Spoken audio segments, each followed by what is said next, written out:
Fatima Cigarettes, best of all long cigarettes, brings you Dragnet.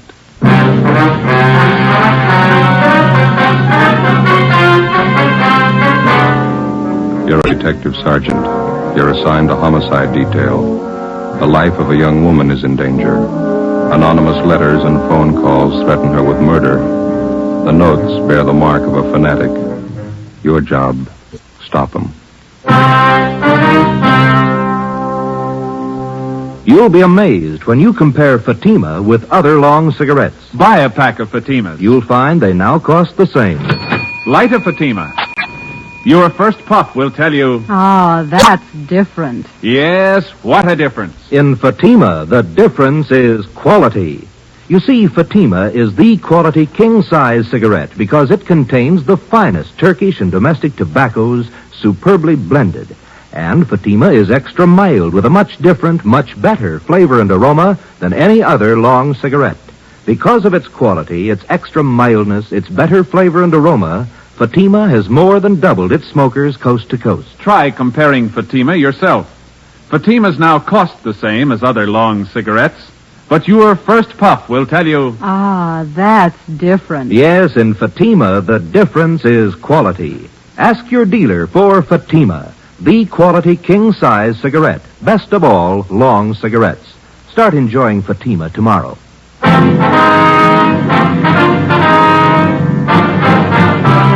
Dragnet, the documented drama of an actual crime. For the next 30 minutes, in cooperation with the Los Angeles Police Department, you will travel step by step on the side of the law through an actual case transcribed from official police files. From beginning to end, from crime to punishment, Dragnet is the story of your police force in action. It was Tuesday, March 8th. It was cold in Los Angeles. We were working the night watch out of homicide. My partner's Ben Romero. The boss is Captain Steed. My name's Friday. We were on the way out from the office, and it was 6:45 p.m. when we got to Greenwich Street. Number 318.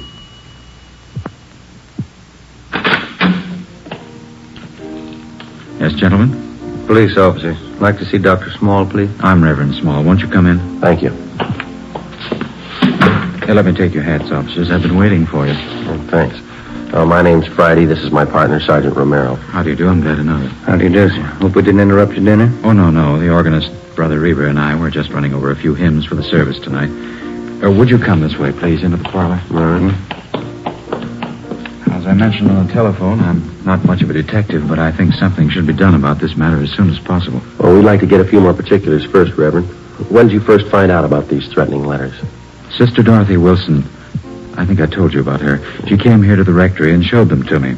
She told me she's been getting them for the last 4 days, and phone calls, too. Mm-hmm. How long have you known this Dorothy Wilson? Is she one of your regular parishioners? Well, she first joined my congregation about a month ago. She's been in regular attendance at our services ever since. Is that the church next door, joining the rectory here? Yes, that's right, Sergeant. Second Reformed Church of the Holy Book. I founded it here about 3 years ago, and I've been pastor ever since. Have you ever had this trouble before? I mean, threats against the people who join your church? No, never any trouble at all. I wonder if you have those notes that Miss Wilson's been receiving, Reverend? Yes, right here on my desk. Let me see, Yes, here are the 5 Sister Wilson got. And here are the 2 that I received. Wonder if I could look at them. Yes, surely. Here you are. Thank you. Oh, would you excuse me for a moment? It's about time for Brother Reber to get over to the church. I'd better tell him. Certainly, Reverend. Didn't mean to hold you up. No, not at all. I'll be back in just a moment. All right.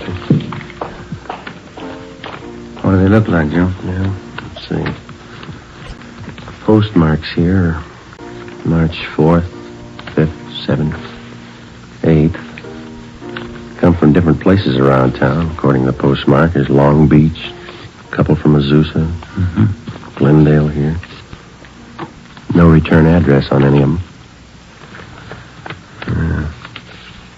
This notebook paper looks like to me this one. Isn't it to you? Yeah. And there's this other one here. Looks like some kind of wrapping paper. The writing's not too bad. Let's see. According to the postmark, this is the first one they got, I guess. Let me see. Dorothy Wilson, you are a sinner and you have led a sinful life. Yet you have the nerve to come into our church and make believe you're a Christian. Spelling sure is bad. Yeah. I have been coming to our church for a long time, and it is an outrage to have you praying in our temple. If you don't get out and stay out, I'm going to make sure you're taken care of for good. Look outside. Sister in the Lord. Must be some kind of a fanatic. We'd better run all these through the crime there. Yeah. This one, maybe it's typewritten. Well, here, you read it. It's dated March 6th. Yeah, take this as a warning. Bring your sinful body to our church again, and your blood will run in the aisles. A life can be taken when God demands it. It could be yours. Sorry for the interruption, officers. A few things I had to remind Brother Reber of. Mm-hmm. Have you seen all the letters? Well, we're just checking them over, Reverend. It's certainly a terrible thing for our church. I hope we can keep the matter as quiet as possible. Yes, sir. I noticed the 2 different signatures on these notes. Now, half of them are signed, a sister in the Lord. Yes. And the other half are signed, it's Brother D.R. Griswold. Yes, that's right. The first letter I got was from this Brother Griswold. His are the typewritten ones. You know anyone in your congregation with that name, Reverend? D.R. Griswold? No, I checked over my list of regular parishioners twice. If there is such a man, I don't know of him. Well, we can run that name through R&I anyway, huh, Ben? Mm-hmm. Do you have any suspicions at all, Reverend? What do you mean, Sergeant? Well, I mean, can you think of anybody in your congregation who might possibly resent this Miss Wilson's joining your church, maybe? Well, no, I haven't had an opportunity to think it over in that light, but I can't imagine anybody in our group writing letters like this. What's her background, Reverend? Do you know much about her? No, she's a quiet girl. She's very religious. Works as a stenographer at an office downtown. Helps support her mother. Will she be at church tonight? Yes, she's here already, helping to set up the chairs for the service. Why, would you like to talk to her? Yes, if we could. All right, let's go over to the church. There's still half an hour before services begin. We're fine. I'll have to take these letters along with us, Reverend. We want our handwriting man to check them over. Yes, by all means. That manila envelope on the desk, you can put them in there if you like. Thank you. This one here? Yes. Okay. This way, officers.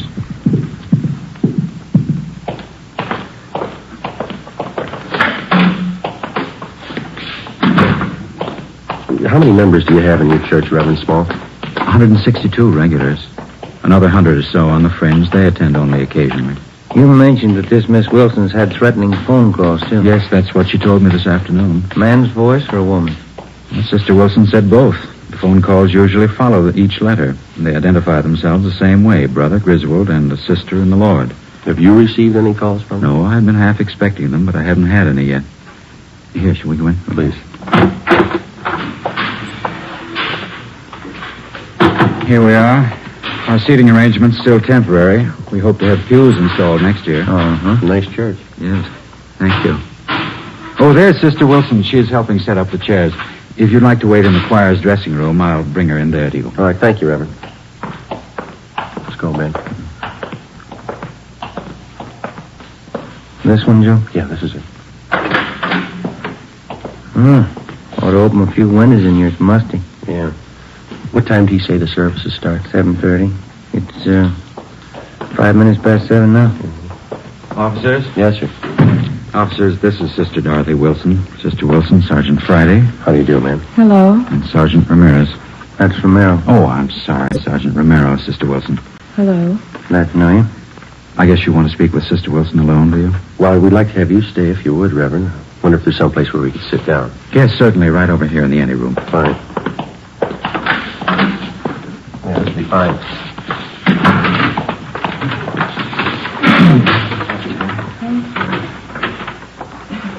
Now, Sister Wilson, there's no need to be afraid.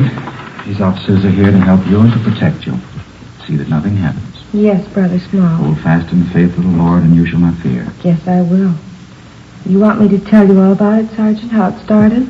If you please. Say, is it all right to smoke in here? Yes, of course. Go ahead.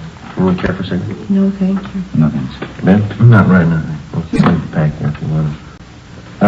We've already looked over the letters that you received. The Reverend here told us that you got the first one last Friday. Is that Yes, that's right. I've gotten one each day since then. Phone calls, too.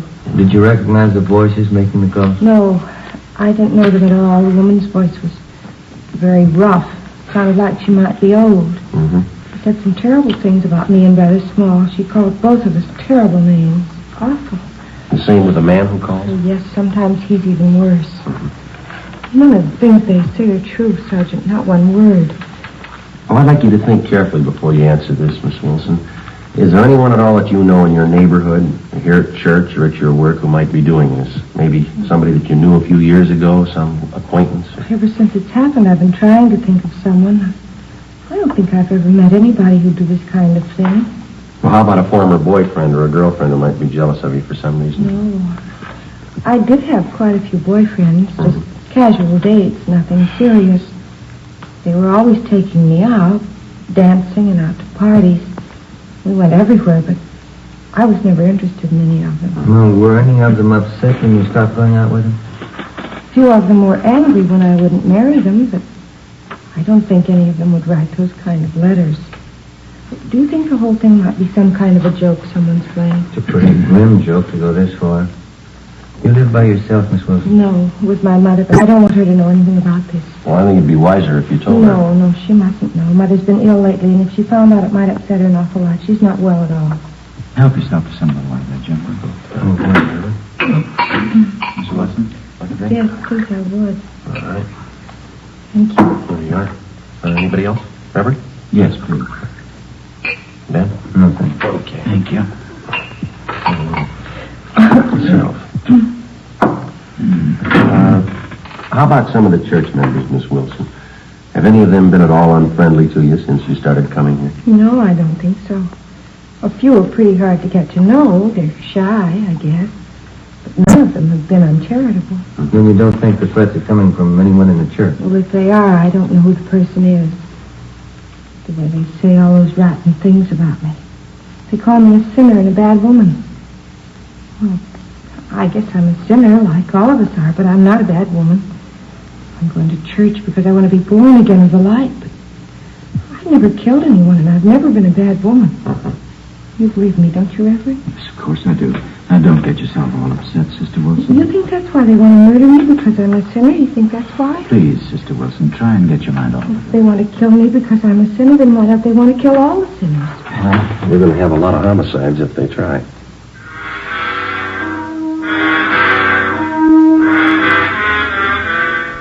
p.m. Together with Sergeants Raines and Bechtel, we tailed Dorothy Wilson to her home. She parked her car at the rear and went inside. A stakeout was placed on her house. The next morning, we took the threatening letters which the Wilson girl had received and asked Don Meyer in handwriting to check them over. During the next 5 days, we checked thoroughly into the background of Dorothy Wilson. We talked to her relatives, her employers, all her friends, past and present. We had no good reason to suspect any of them. We checked out the people at the church, and they were clear. Both Reverend Small and the Wilson girl continued to receive more threatening letters. Some of the language and the accusations were pretty foul. Still, no outward attempts were made on the life of the Wilson girl. A week after we started on the case, we tallied up our findings. They seemed to make sense. We talked it over with Raines in the squad room. Don Myers checking those letters and a sample of the Wilson girl's handwriting, isn't he? What's he got to say? The letters written in longhand are signed a sister in the Lord, and the typewritten letters are signed Brother D.R. Griswold. Yeah, I know that. Don says all the letters were written by the same person. How's he figure? Well, similarities in phrasing, same mistakes in spelling, typewritten and longhand both. Signatures on the Griswold letters match the handwriting in the other letters. No, they were only dealing with one suspect. And Don Meyer seems pretty sure of it, yeah. Well, how does the Wilson girl's handwriting check out? He's working on that. Where's that leave us? You've been on stakeouts at the Wilson girl's home a few nights. Haven't you noticed anything peculiar about the setup? How do you mean? Something that didn't fit, something that didn't quite jive? No, I don't think so. Well, just that business about her car, I thought that was a little out of line. Yeah, it struck us the same way. Girl always seemed frightened enough about the situation when she's around us, but when she thinks she's alone, it looks to me like she takes it a little differently. Yeah. Every night when she drives home, she parks her car in that dark garage. Must be at least 50, 75 yards from her house. Yeah. I've never seen her look particularly nervous when taking that long walk to her front door. I'm sure the normal reaction for a frightened woman would be to park the car right in front of the house and then hurry inside. How about all those friends of hers you guys checked out? Anything there? Well, we've been staked out at her house, the church, and at work. You know that. There's not a thing. Checked with some of her ex-boyfriends, too. Nothing there? Well, the Wilson girl told us that some of the boys had proposed to her. We couldn't find one who'd admit it. They all said she was a nice girl, but they didn't propose marriage. Those threatening phone calls are another thing. Both the pastor of the church and Dorothy Wilson got letters, but only the girl received a phone call. Yeah. Well, logically, if the Reverend got the letters the same time as the girl, he should have been getting phone calls, too. He hadn't received the one. Well, it could be accidental. Whoever wants to kill the girl might figure the Reverend would recognize his voice. Well, it's possible, but you remember that story that the Wilson girl gave us about her mother. Remember that? She didn't want her to know about the letters because her mother was sick. Uh-huh. Well, we checked with her mother's doctor, and Mrs. Wilson hasn't been sick in 5 years. Yeah, how about that? What do you figure? I think the girl's a fake. Everything we knew about the case of Dorothy Wilson, everything we'd learned through questioning and observation seemed to point to one definite conclusion. Dorothy Wilson, for one reason or another, was writing the threatening letters to herself. As for the warnings that she got over the telephone, we only had her word for it. We took our findings to Captain Steed and laid out the case for him. He directed us to stay on it for a few more days until we could find enough evidence and testimony to prove out our theory. The following day, Dorothy Wilson received a letter more threatening than any of the previous ones. Reverend Small also received a copy of the same letter. Again, Don Meyer's opinion was that they were written by the same person.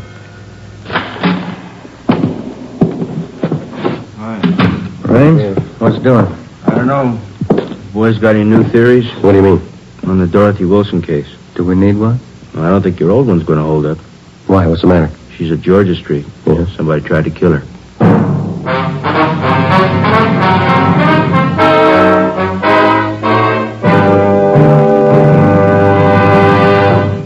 You are listening to Dragnet, authentic stories of your police force in action.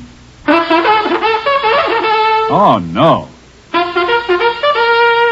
Ah, that's different. Yes, what a difference. There's a difference you can hear, there's a difference you can see, but the difference in Fatima is quality. Yes, friends, when you compare long cigarettes, you'll find that in Fatima, the difference is quality. Quality of tobaccos, the finest Turkish and domestic varieties, extra mild and superbly blended to give you a much different, much better flavor and aroma than any other long cigarette. Quality of manufacture. Smooth, plump cigarettes rolled in the finest paper money can buy. Quality even to the appearance of the bright, clean yellow package, carefully wrapped and sealed to bring you Fatima's rich, fresh, extra mild flavor. Fatimas now cost the same as other long cigarettes, but your first puff will tell you, Ah, that's different. Yes, in Fatima, the difference is quality. Ask your dealer for Fatima, the quality king-size cigarette. Best of all, long cigarettes. Start enjoying Fatima tomorrow.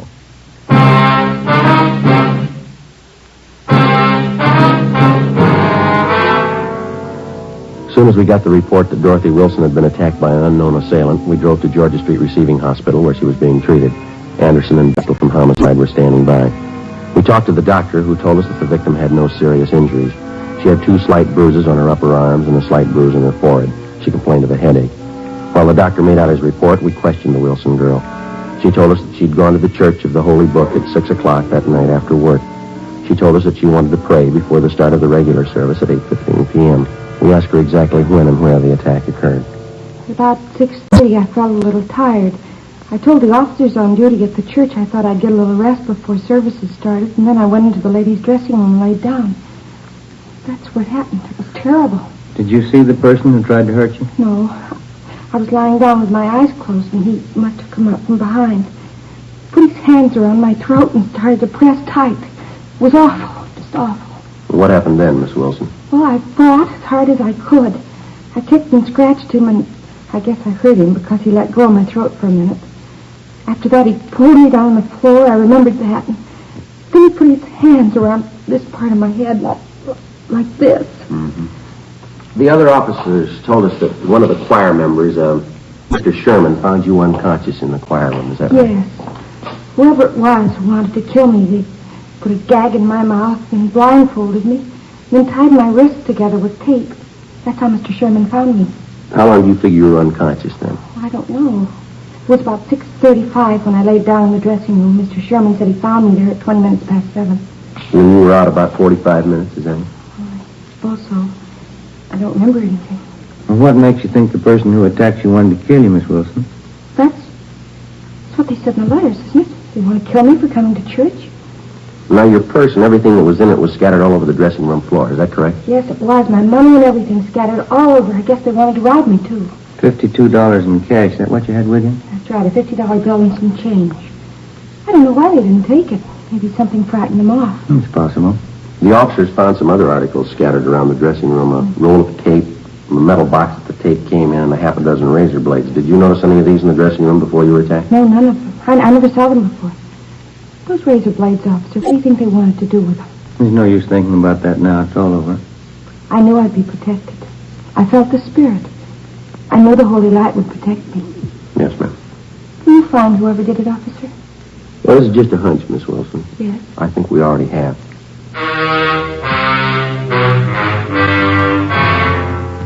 Before we left Georgia Street, we talked to the doctor in charge and got a release for the patient. Dorothy Wilson agreed to drive back with us to the office to make out a crime report. On the way, she seemed to lose most of her nervousness. She was relaxed and she talked quite a bit. Religion's a great comfort to me, Sergeant. I think it's a great comfort to anybody, don't you?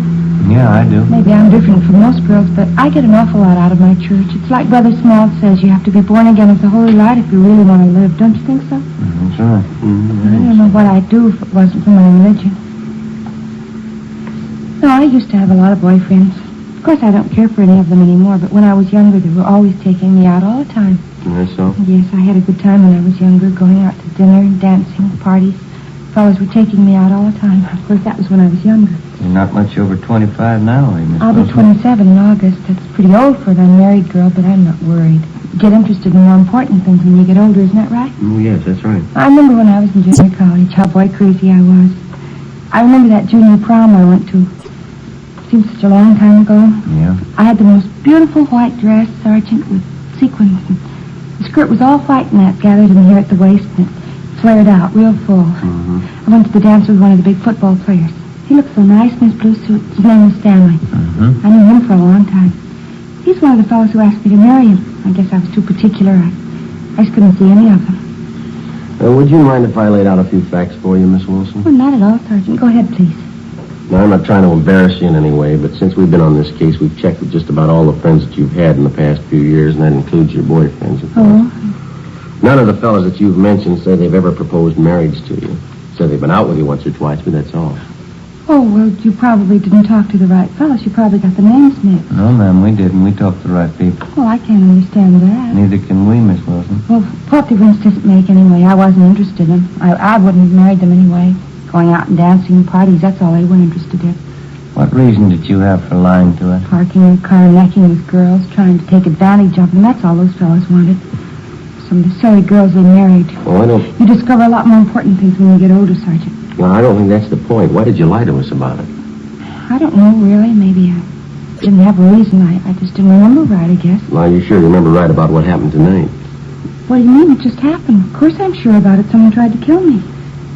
Might as well park on Spring Street, Ben. It's pretty clear this time of night. Yeah, okay. Sergeant, I wish you'd tell me what you're getting at. What are you thinking?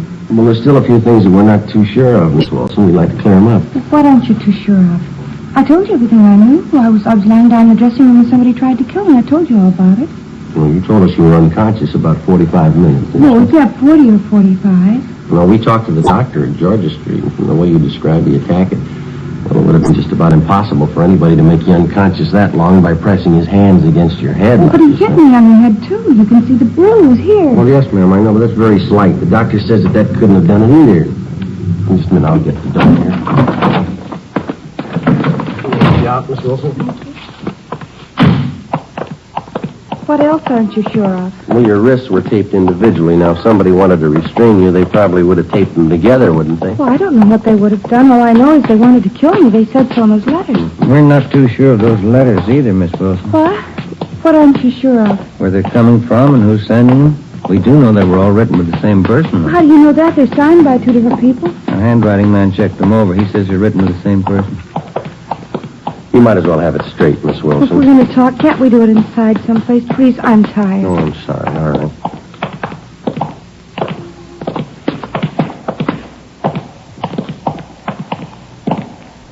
Hey, Joe. Yeah. I'll see if Latent Fingerprints is finished with that stuff. Yeah, bring it along. If they are, we'll be in the interrogation room. Yeah, all right. This way, Miss Wilson.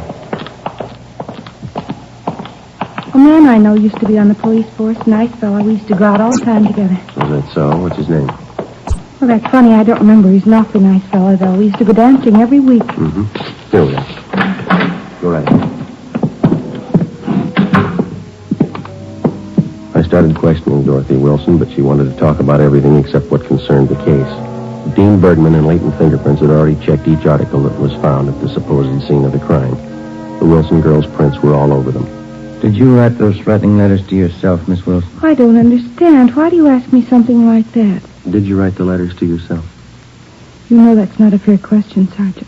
I don't know what you consider fair, but we'd like to know, did you write the letters? Do you know what it is to pray, Sergeant? I mean, really pray. What's that got to do with it? I've been praying all my life. I've been praying hard. Ever since I was a little girl. We'd like to have your answer our question, Miss Wilson. I think you'll understand. This is the answer, Sergeant. I can feel the Holy Spirit in my heart. I know you'll understand. Yes, ma'am. I've been praying for an awfully long time, Sergeant. When I was a little girl, 6 years old, I was praying. Night and day I said my prayers, but there never seemed to be any answer. I never could understand it because I only prayed for one thing. I didn't think it was too much to ask. What was that? I wanted people to know me, Sergeant. I wanted people to know me and like me, that's all, but it never seemed to happen, even when I was a little girl. Don't think I quite follow you, miss. You've got to understand me. Nobody else does. From the time I was a little girl, 6, nobody ever seemed to care if I was around or not. I always tried to make friends, tried to make people like me. I tried very hard, but nobody seemed to care. Nobody even noticed me. Nobody ever noticed me. You mean that's why you wrote those threatening letters to yourself, so that you'd be noticed? I wanted somebody to care about me, that's all. I wanted them to know who I was. Dorothy Wilson. I wanted to walk down the street and have people nod and have them say, that's Dorothy Wilson. There goes Dorothy Wilson. Just for somebody to care, that's all, Sergeant. Just for somebody to care. Well, then the whole thing's purely your imagination. You wrote the letters to yourself, and you pretended somebody attacked you. And all the rest. God told me to do it, Sergeant. He told me to make myself noticed. To stand up and make people know me. I'm sorry for it now, but it didn't hurt anyone, did it? Well, ma'am, you had an awful lot of people working for nothing. Oh, I'm sorry. It was so nice while it lasted. People looking after me, caring about where I went, what happened to me. It's the first time anybody ever really noticed me. It was that important to you? People knew who I was. Dorothy Wilson. They all noticed me. I feel better now that it's over. Oh, there's one thing I've got to tell you, Sergeant. Yes, ma'am. Remember driving here in the car I told you about that junior prom I went to? That time I had a beautiful white net dress with a full skirt, the beautiful new white dress. Yes, ma'am, I remember. What about it? Well, it was really pink organdy, an old dress. I knew you'd find out. That's why I had to tell you. Yeah. I didn't want you to think I was... The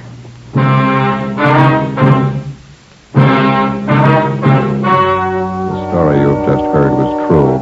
Only the names were changed to protect the innocent. In a moment, the results of the trial. Now, here is our star, Jack Webb. Thank you. Dragnet's mail this week has included cards from some of you listeners saying that your dealer is out of Fatima's. Thank you. We've done something about that. Now, if any more of you find a dealer fresh out of Fatima's, send me his name and address, and we'll do something about that, too. Write me, Jack Webb, Post Office Box 951, Hollywood. And, Mr. Dealer, don't wait a day. Step up your orders for Fatima. Get in on this ever-increasing demand for the quality long cigarette.